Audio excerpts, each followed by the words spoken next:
जय भीम, जय संविधान, जय जोहार। साथियों, यह पुस्तक जो है नांग वंश महारों का गौरवशाली इतिहास, जिसके लेखक हैं रमेश चंद्र एस नकर। यह पुस्तक सुजीत मुरमाणे बहुजन साहित्य प्रसार केंद्र 40 महापुष्प सोसाइटी बहुजन चौक बेलत रोडी रोड नागपुर 27। ये पुस्तक यहाँ से प्रकाशित हुई है और हम इस पुस्तक के माध्यम से जानना चाहेंगे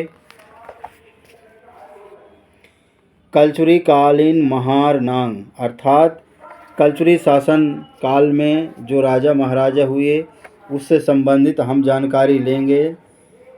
तो मैं पढ़ने जा रहा हूँ।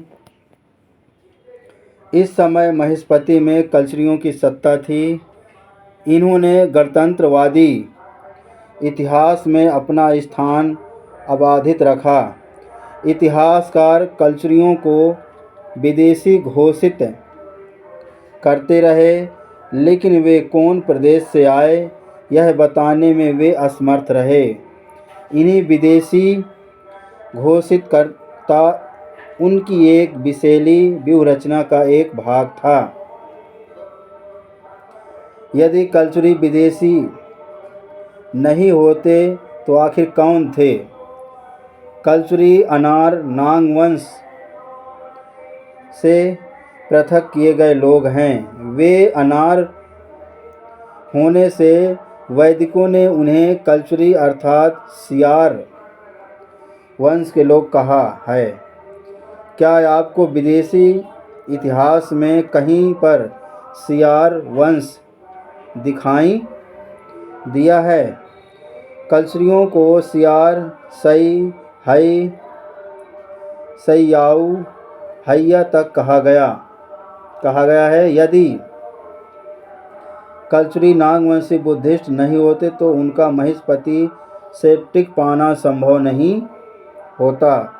महेशपति महिषनाग अर्थात महिषासुर के पत्नी महेशपति के नाम पर स्थापित राज्य था। अतः हमें गौर करना होगा कि कलचुरी महारनागों से पृथक किए गए लोग जिन्होंने बौद्ध धर्म को अपनाया हुआ था, उनके वंशजों में शंकरगढ़, बुद्धराज, अजय सिंह, युवराज, बालहर्ष, गयाकर्ण, यशकर्ण, नरसिंह आदि नाम के लोग राजा नहीं होते। कृष्णराज, शंकरगढ़, बुद्धराज आदि सभी कलचुरी राजाओं ने महेशपति राज्य मुस्लिम आक्रमणकारियों से बचाकर रखा, लेकिन चोल राजा ने बुद्धराज के वंशजों को पराभूत कर उन्हें निष्कासित किया।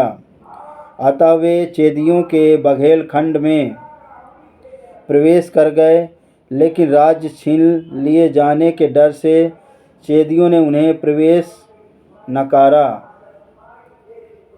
आखिर उन्हें चेदी के चंदेलों से दो हाथ करने पड़े। इसमें चेदी के चंदेल खरगोश पराभूत हार गए और कलिंजर में कलचुरियों की सत्ता स्थापित हो गई।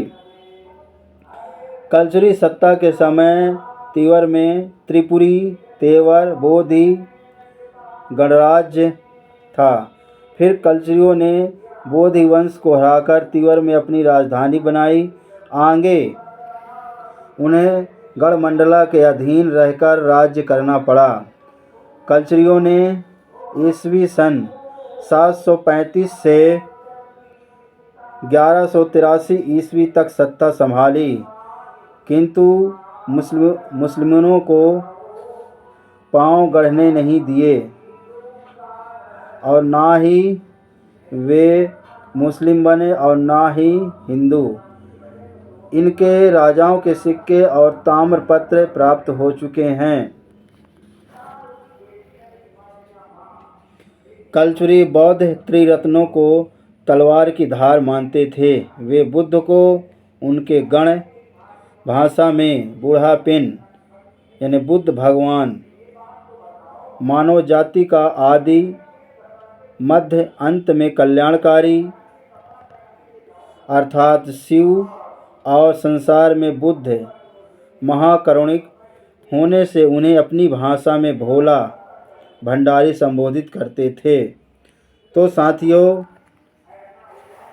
मैंने कल्चुरी शासन काल के कुछ राजाओं का वर्णन किया।